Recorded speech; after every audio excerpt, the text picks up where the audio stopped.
বাঙালি জাতিকে সতর্ক করছে, যদি এখন পর্যন্ত আমরা সবাই কোরআনের কাছে ফিরে না আসতে পারি, কোরআন পড়া, কোরআন শেখানো, এটার দাওয়াত মানুষের কাছে প্রচার করা, এর আদেশ মানা, এর নিষেধগুলো ছাড়া, এর মধ্যে যা আল্লাহ বলেছেন মানবো, যা নিষেধ করেছেন ছাড়বো, রাসূল হাদিসে যা বলেছেন মানবো, যা নিষেধ করেছেন ছাড়বো, এবং কোরআন কেন্দ্রিক আমরা সমাজ, রাষ্ট্র, পরিবার সব করব, এই চেতনা যদি আমাদের মধ্যে না আসে, এই চেতনা যদি আমাদের মধ্যে না আসে, আল্লাহর গজব আসার অপেক্ষা করতে হয়।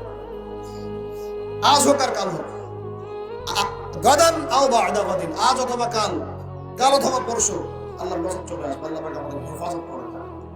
আল্লাহ পাক আমাদের সবার কলবের মধ্যে কোরআনের প্রতি মহব্বত দান করে দেন।